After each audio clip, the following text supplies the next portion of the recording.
the only really important thing in life is how we determine whatever happens in our experience of reality. So if you think about it, life is what you think it is, right? It's not anything other than what you think it is. You may think that it's true or that that's right and that's wrong, but whatever that is, it always comprises of what you think anything is, right? That's what life is for you. It's only that. So when we get results that we want, what we can see is that the feelings that we had, the decisions we made and the actions we took to get that particular result worked for us, and we can use that information to go forward. But here's the key point. When we get decisions that we don't particularly appreciate, then what we can do is determine what can I learn about myself via this life experience.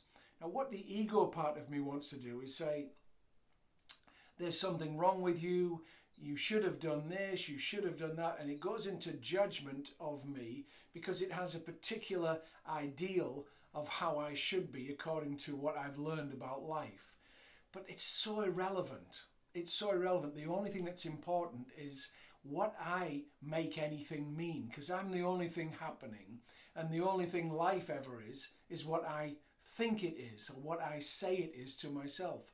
So if I find a result that I don't want, I must communicate with myself in a way that benefits me, as I'm the only thing going on that I know of, really. It's all going on inside of me.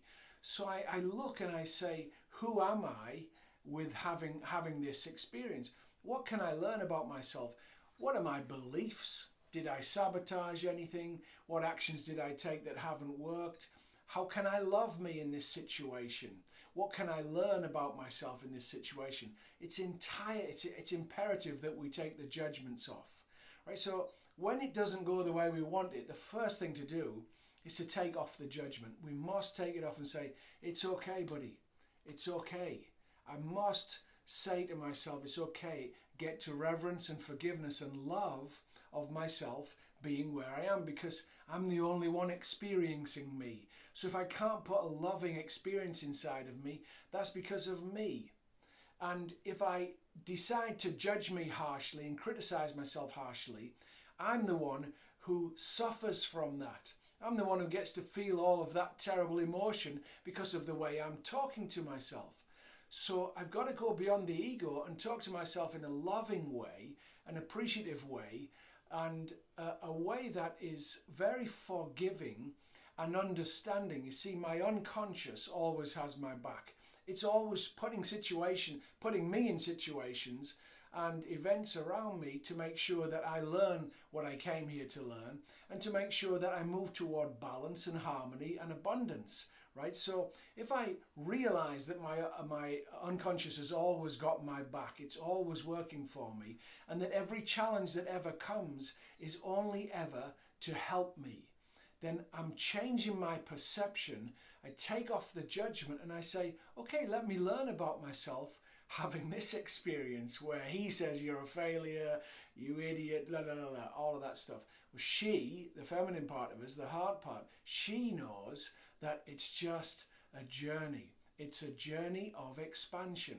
And there are always going to be times where it works, and there's going to be other times where it doesn't work. And when you get through the times that don't work, you're a different person. That's the whole point of it. You expand and learn more about yourself and become a different person, a more loving person, because when we expand, there's more love inside. So we've got to learn to be loving and respectful of ourselves all the time with every single experience that we find ourselves in. That's the key point. That will make life easier for you, a lot easier, because you're essentially saying, even though it's like this, I'm still going to do my best to love this thing because I'm the only thing going on, right? Does it sound selfish? Well, you're the only thing happening. How can you not be selfish? It's always you. When you wake up, it's you. And every single part of the day, before you go to bed, it's you. And even when you dream, it's you.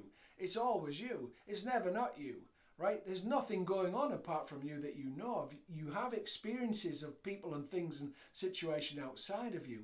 But you're the only one. You're at the center of it all. It's always you. So of course you're selfish.